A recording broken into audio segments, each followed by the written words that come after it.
안녕하세요. 반갑습니다. 창아째 소장입니다.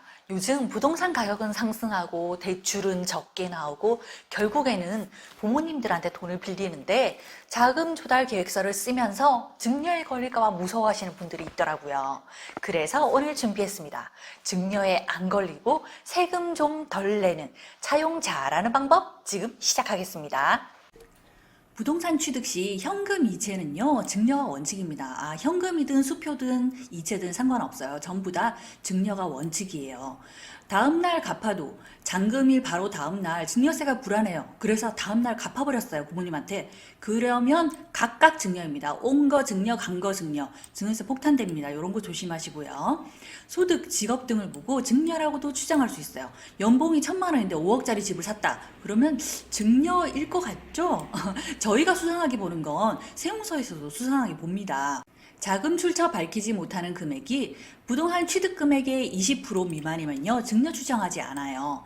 최대 2억까지입니다. 요 부동산 취득 금액은요, 취득세, 중개수수료, 법무사비 이런 거 다 포함이에요.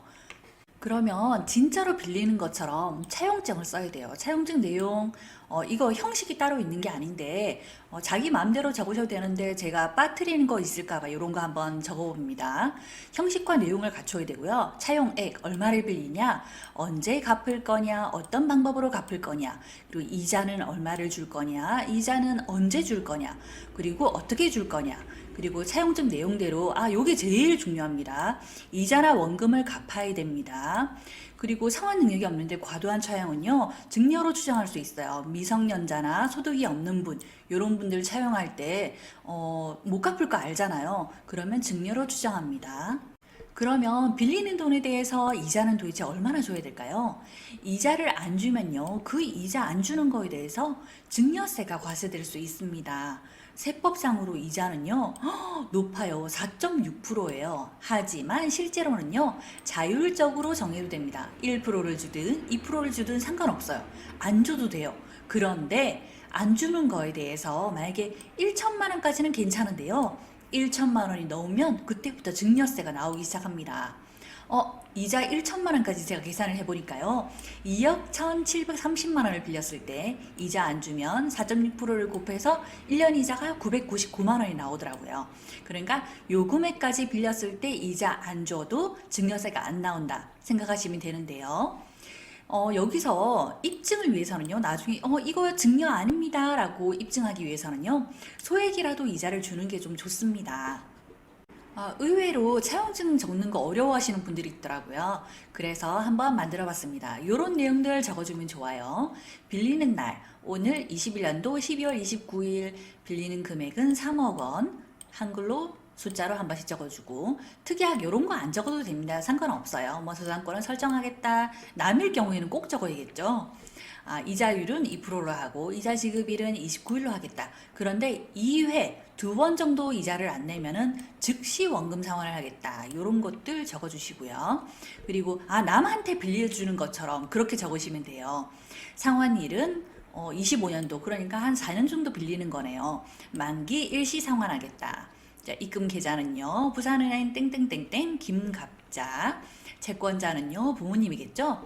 주소 적어주시고 연락처, 주민등록번호, 생년월일까지만 적어도 상관없습니다. 김갑자, 그리고 도장 찍으시고요. 채무자도 자녀분이겠죠. 주소, 연락처, 주민번호, 이름, 도장, 이렇게 하시면 됩니다. 조금 전 차용증에서요, 3억 빌리는데 2% 이자를 준다 그랬어요. 그러면 이 정도면 증여세 안 내도 되나요? 원칙적으로 3억에 법정세율 4.6%를 하니까 연 1,380만 원이 나오네요.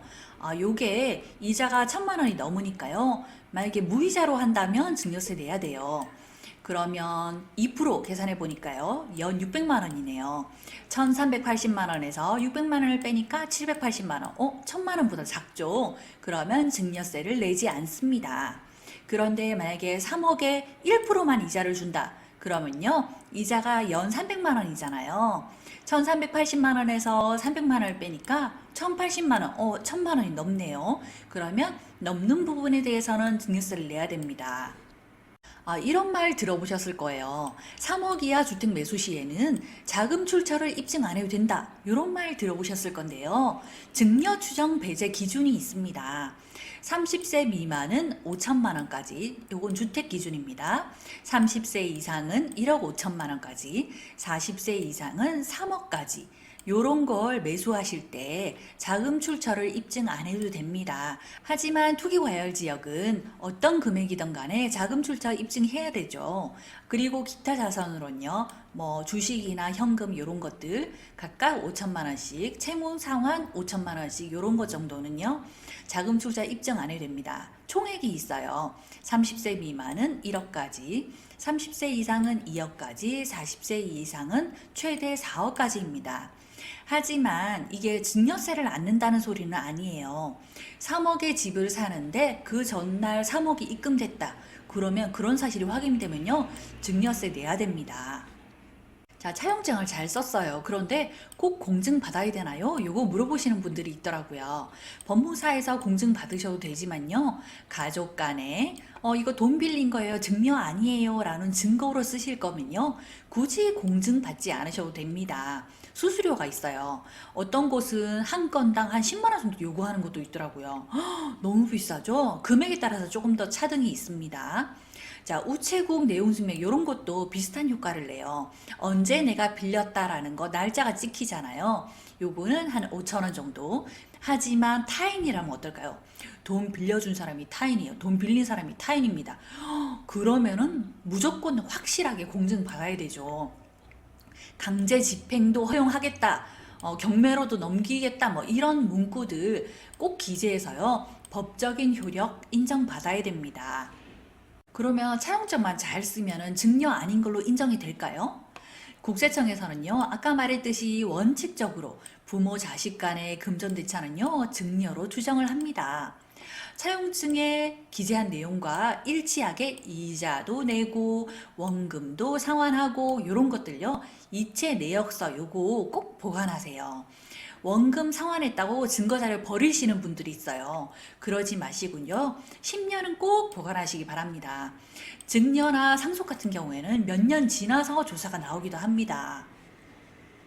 자, 이제 마지막 내용입니다. 부모님이 이자를 받았어요. 그러면 이자에 대해서 세금을 내야 되나? 신고도 해야 되나? 이런 거 궁금하신 분들이 있을 거예요. 이자 소득세 생각보다 높습니다. 어마무시해요. 세율이 27.5%예요. 무시무시하지 않나요? 그러니까요, 증여세 안 나올 정도로만 최소한으로 받으시고요, 나머지는 용돈처럼 드리는 걸 추천드립니다. 자, 요거는요, 또 원천 징수예요. 예를 한번 들어볼게요. 이자가 매달 10만 원이다. 그러면요, 이자 주는 사람, 요게 부모님이 아니겠죠, 자녀겠죠. 이자 주는 사람이요, 세금 떼고 나머지만 부모님께 드립니다. 그러니까 10만 원 중에 72,500원만 드리고 나머지 세금은요, 이자 주는 사람이 납부해야 돼요. 신고도 이 사람이 합니다. 이자 소득세, 자, 다음 달 10일까지, 이번 달 만약에 12월 달에 이자를 드렸다. 그럼요, 1월 10일까지는 신고를 하셔야 됩니다. 두 군데다 내야 돼요. 요거는 국세, 요거는 지방세입니다.